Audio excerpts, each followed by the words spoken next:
recording for KD Chats here at Technicolor in downtown Toronto with writer-director Justin Lerner. How does it feel to have distribution for your film Girlfriend, which premiered at Tiff 2 years ago now? It was great. We had an amazing experience a couple weeks in Tiff 2 years ago. We had 3 sold-out shows for a small film like ours in the Discovery section, which sometimes gets overlooked by some of the big galas and premieres. We were just floored that so many people came to see the film, even on the very last Sunday afternoon of the festival.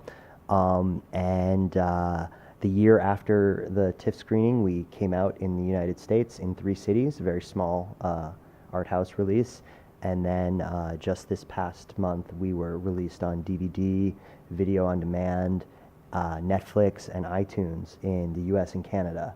So, for something that started now 3 years ago, for it to be done and available for anyone now in North America that wants to see it, we're very happy that and excited that it's all done, but we're very relieved that the chapter's finished and we can move on to the next thing.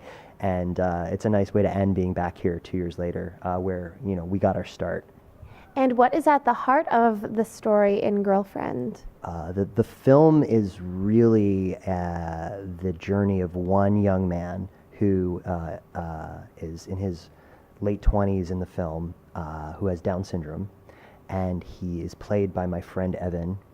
The character's name is Evan, and his name in life is Evan Snyder. He's a friend I went to high school with, and he has Down syndrome, and it's about his pursuit of real love, a real romantic relationship with a woman.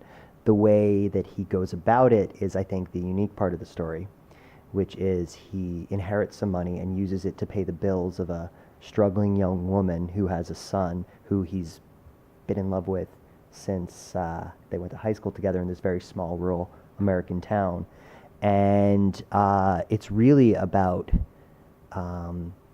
the ability for someone to be unconditionally loving, and kind of an argument for human compassion in really tough times, and a wonderful experiment in putting someone who is got that much love in an environment that is very destitute and morally corrupt and desperate and jealous and greedy and deceitful.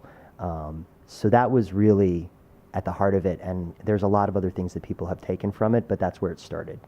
And what inspired the film? Was it your friend himself? Okay. Yeah, the inspiration came from 2 things. My friend Evan, who was in a short film I did when I was in film school, and he was in 2 scenes, and they were just, people continually came up to me and said, he's a fascinating actor. I would watch him for an entire feature. And then wheels started turning in my head. I should maybe listen to that. And so, yes, very much Evan's personality is written right into the script.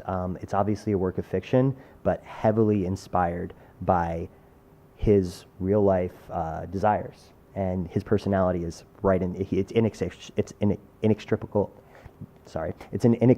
part of the film, because there are moments in the script where I don't have lines of dialogue. I'm just asking Evan to behave in the way he normally would, whether it's watching TV, whether it's talking to a girl. Utilizing him is really the genesis of everything in the movie. And shifting gears a little bit, you were on the 20-something panel here in Toronto. What was that experience like? So a couple young entrepreneurs here in Toronto who have a really cool startup company called G-Chat Fortune Cookie hosted a brunch at TIFF this year for 3 or 4 filmmakers who made their first feature in their 20s. Me just making the cutoff, having done Girlfriend at 29 years old.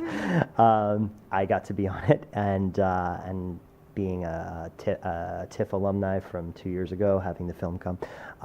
The theme was more based on now with all the struggles and obstacles for young artists in this economy. What do you do in your 20s to get ahead and still pursue these artistic goals? And it was in a nice new restaurant downtown, and it was a full house. And I got to be on a panel with 2 or 3 other filmmakers that I really respect who have films here at TIFF this year. And it was just a great excuse to come back and see a bunch of movies and see some old friends from Toronto. And what do you think sets TIFF apart from other film festivals? This one, I think I've been to quite a few with Girlfriend and my previous shorts. This one is the one that I've always gone away from, no matter how many films I've seen, knowing I missed about twice that many just because it's impossible to see everything. I could really be here for 2 weeks and still not see all of the great films. I think it's also, they have some of the best programmers that I've met, as far as not only the films that played alongside mine in the section that I played in, which was the Discovery section, but going to all of the other films as a moviegoer and a movie fan.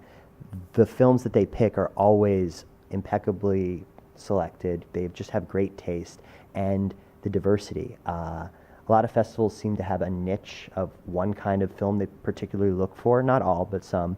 But TIFF tends to have a little bit of everything, and I think it's also because it's so big.